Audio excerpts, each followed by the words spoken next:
Hello बच्चों, कैसे हो आप लोग। आशा और उम्मीद करता हूँ स्वस्थ होंगे, मस्त होंगे। जहाँ भी होंगे ज़बरदस्त तरीके से आप अपनी तैयारी कर रहे होंगे। साथियों, आज के इस वीडियो में हम हिंदी के कुछ महत्वपूर्ण क्वेश्चन को लेकर के प्रैक्टिस करवाएंगे। और उसके अंतर्गत हमारा ये पहला क्वेश्चन है। इसमें कहा है, निम्नलिखित में से कौन पदबंध का भेद नहीं है। तो दोस्तों, पदबंध का भेद हमसे पूछा गया है। तो आप हमेशा इतना जानते रहो, पदबंध के जो भेद होते हैं वो कुल 5 होते हैं। और उन पांचों में आपका एक संज्ञा पदबंध होता है, एक सर्वनाम पदबंध होता है,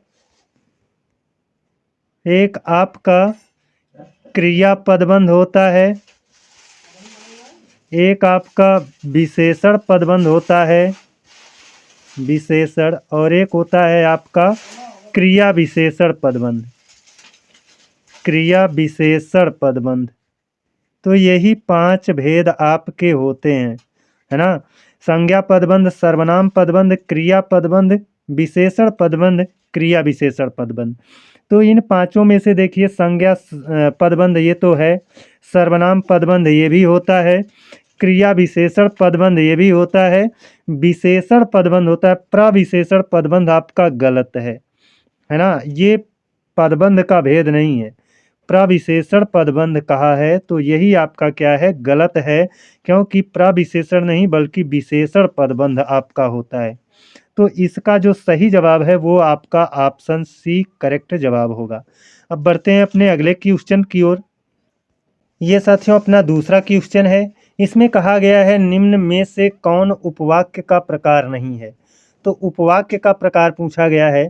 तो देखिएगा, उपवाक्य के जो प्रकार होते हैं वो आपके होते हैं तीन प्रकार के उपवाक्य होते हैं। एक आपका संज्ञा उपवाक्य होता है, दूसरा आपका विशेषण उपवाक्य होता है, विशेषण उपवाक्य होता है, और तीसरा आपका क्रिया विशेषण उपवाक्य होता है, क्रिया विशेषण उपवाक्य होता है। विशेषण, है ना, पूरा नहीं लिख पाएंगे हम यहाँ पर। क्रिया विशेषण उपवाक्य होता है।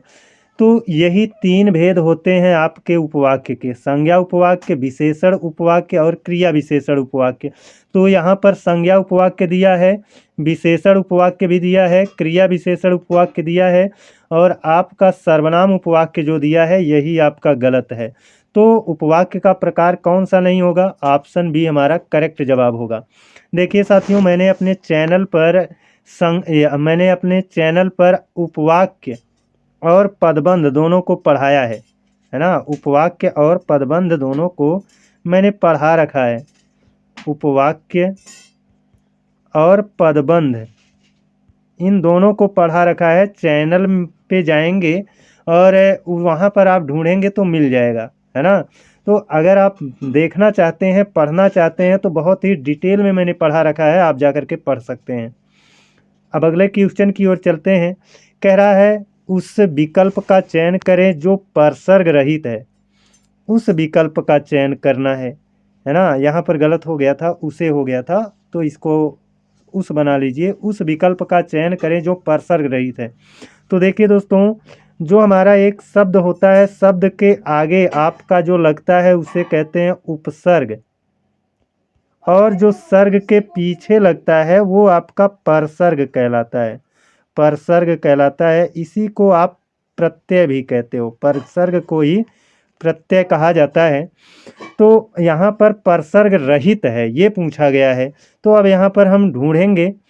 रसायन में देखो, परसर्ग रहित है, परसर्ग मतलब पीछे वाली बात कर रहा है कि पीछे कौन सा ऐसा शब्द है जिसमें पीछे कुछ नहीं जुड़ा है ना। जब पीछे जुड़ा रहेगा कुछ तो वो परसर्ग रहेगा। अब यहाँ पर रसायन में इक जुड़ा है, रसायन में लास्ट में क्या जुड़ा है, पीछे जुड़ा है इक, तो इसमें तो भाई परसर्ग है ना। वैकल्पिक में मूल शब्द होता है विकल्प, विकल्प में इक जोड़ दिया गया है तो हो गया वैकल्पिक, तो इसमें भी लास्ट में इक जुड़ा है ना। मर्मज्ञ में देखेंगे तो मर्म में अज्ञ जुड़ा है। मर्म में क्या जुड़ा है, मर्म में अज्ञ जुड़ा है। तो यहाँ लास्ट में अज्ञ जुड़ा है, तो इसमें भी लास्ट में जुड़ा है, तो ये भी परसर्ग युक्त है। लेकिन अनुकरण को देखेंगे तो अनु जुड़ा है और करण आपका मूल शब्द है। करण आपका क्या है? मूल शब्द है। अनु के आगे जो जुड़ा है ये आपका उपसर्ग है। तो ये उपसर्ग युक्त है, ये परसर्ग युक्त नहीं है ना। तो परसर्ग रहित कौन है, यानी परसर्ग के बिना कौन है? तो ये अनुकरण परसर्ग के बिना है ना। तो क्योंकि इसमें लास्ट में देखो कुछ नहीं जुड़ा है, क्योंकि मूल शब्द हमारा करण है और इस करण से आगे कोई जुड़ा है, पीछे कोई जुड़ा ही नहीं है ना। इसीलिए ऑप्शन डी हमारा क्या हो जाएगा? परसर्ग रहित शब्द हो जाएगा। बाकी ये तीनों परसर्ग युक्त हैं, सहित हैं, परसर्ग सहित हैं, परसर्ग सहित हैं, है ना। और अनुकरण आपका परसर्ग रहित है। अब बढ़ते हैं अपने अगले क्वेश्चन पर।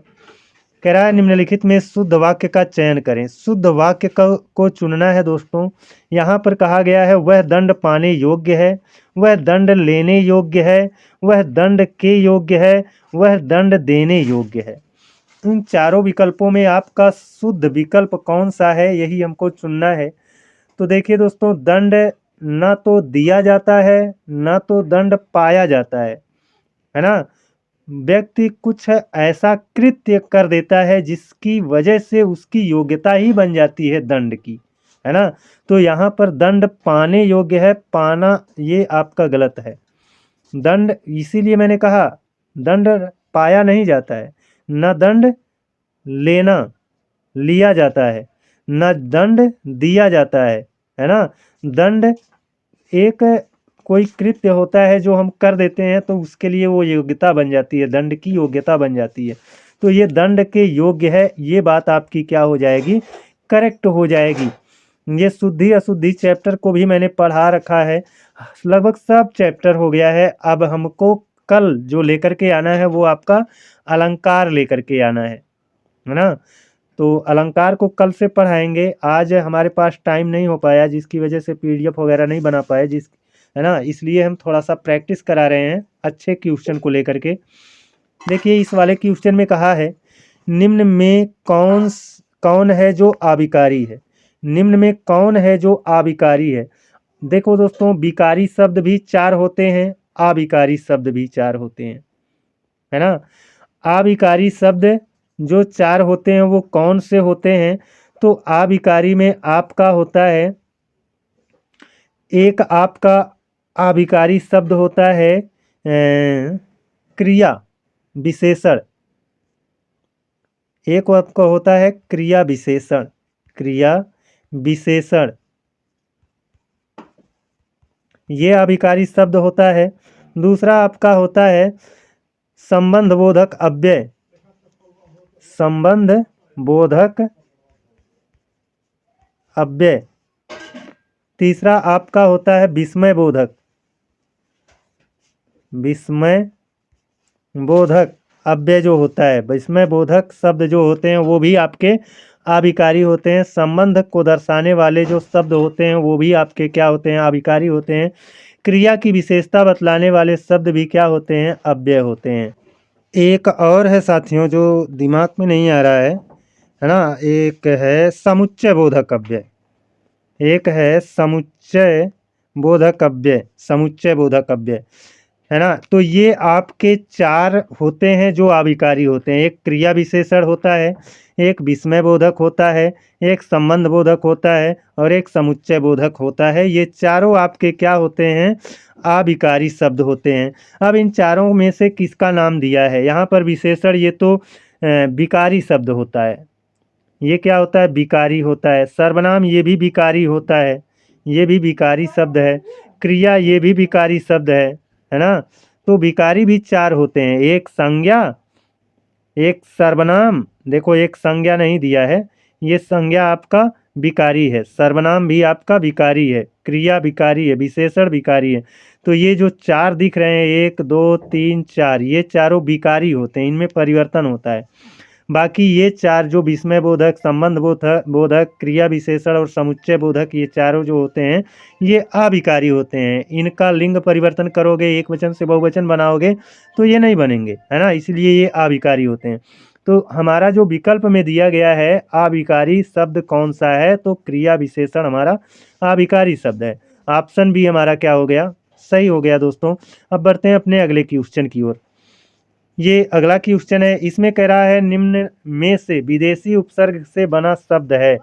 विदेशी उपसर्ग से बना शब्द पूछा है दोस्तों। अब देखो, अधिनियम में अधि उपसर्ग है, अधि उपसर्ग है, और प्रपरा अपसम अनुभव निस्निर दुसदुर वियांग नी अधि, है ना। तो संस्कृत का इसमें आपका उपसर्ग लगा है। उचक्का में उ उपसर्ग है जो कि हिंदी का है। भरपेट में भर उपसर्ग लगा है, ये आपका हिंदी का उपसर्ग है। सरदार में सर उपसर्ग लगा है, और ये सर उपसर्ग फारसी भाषा का होता है ना, फारसी भाषा का है। तो भाई विदेशी उपसर्ग कौन सा है, जो फारसी भाषा का है वही तो विदेशी है।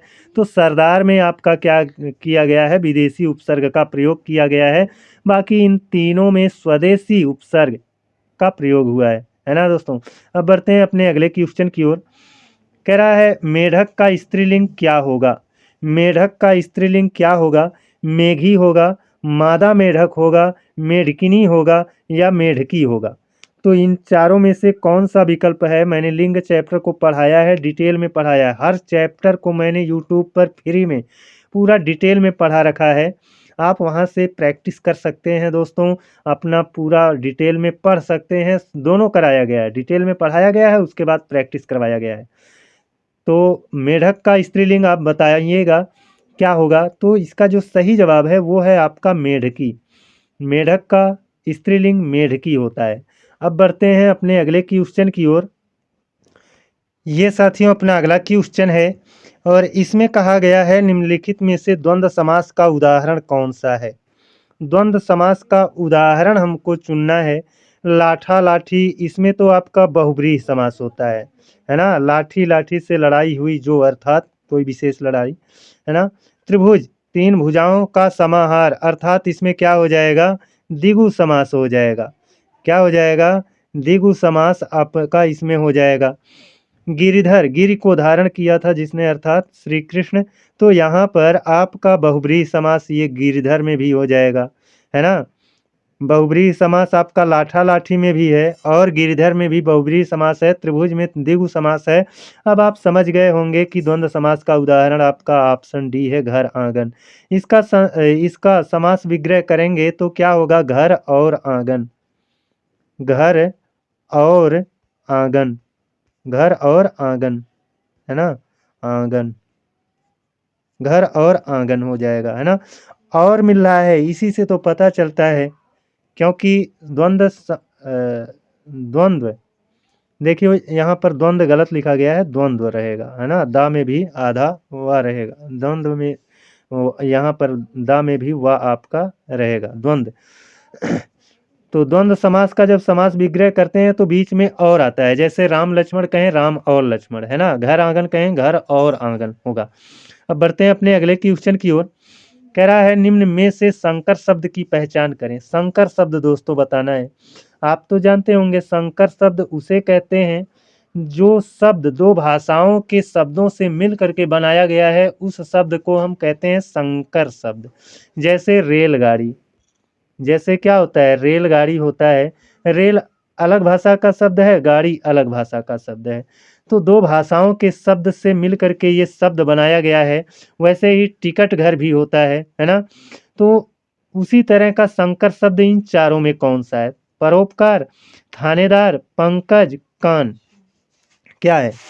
तो देखिए यहाँ पर जो ये कान है ना, ये तो आपका रूढ़ शब्द है, तोड़ेंगे ये टूटेगा नहीं, ऐसे शब्द को कहते हैं रूढ़ शब्द, जो तोड़ने पर ना टूटे। पंकज, इसमें बहुब्रीहि समास का ये उदाहरण है ना। पंकज, है ना, पंकज, पंक मतलब होता है कीचड़, है ना।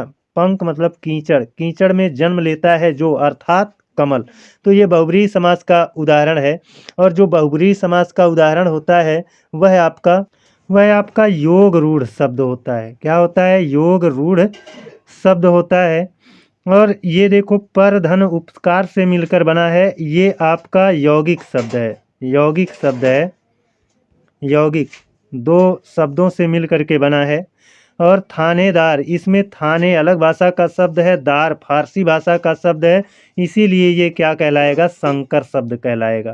ये आपका क्या हो गया, संकर शब्द हो गया। तो दोस्तों मैंने सब कुछ समझाने का प्रयास किया है। रूढ़ शब्द क्या होता है, यौगिक शब्द क्या होता है, योग रूढ़ शब्द क्या होता है, संकर शब्द क्या होता है। तो संकर शब्द वे होते हैं जो दो भाषाओं के शब्द से मिल करके बनते हैं। थानेदार आपका दो भाषा के शब्द से मिल करके बना है, थानेदार। दार फारसी भाषा का शब्द है, थाने हिंदी भाषा का शब्द है। तो दो भाषाओं के शब्दों से मिल करके बना है, इसीलिए थानेदार क्या हो जाएगा, संकर शब्द हो जाएगा। अब बढ़ते हैं अपने अगले क्वेश्चन की ओर। कह रहा है सर्वनाम के भेद हैं। दोस्तों सर्वनाम के कितने भेद हैं, तो सर्वनाम के आपके भेद जो होते हैं वो 5 हैं, सॉरी 6 हैं, या 5 हैं, या 4 हैं, या 8 हैं। तो जो सर्वनाम, देखो संज्ञा के भेद जो होते हैं वो संज्ञा के 5 भेद होते हैं। वहीं पर सर्वनाम की बात हो जाएगी तो सर्वनाम के आपके 6 भेद होते हैं। तो सर्वनाम के कितने भेद हैं, 6 भेद हैं। आपका ऑप्शन 1 करेक्ट जवाब हो जाएगा। और आप लोग कमेंट करके एक चीज़ बताइएगा कि सर्वनाम के 6 भेदों का नाम बताइएगा, है ना। जो 6 भेद हैं उनके नाम आप बताइएगा कमेंट करके। आज के लिए दोस्तों बस इतना ही। जय हिंद, वंदे मातरम। साथियों हमारी यह class SSC GD, UPP, UP TET, C TET, super TET, REET, Bihar शिक्षक भर्ती, यूपी लेखपाल, समीक्षा अधिकारी, टीजीटी, पीजीटी, एलटी ग्रेड सहित class 8, class 9, class 10, class 11, class 12, BA, MA सभी परीक्षाओं के लिए उपयोगी है।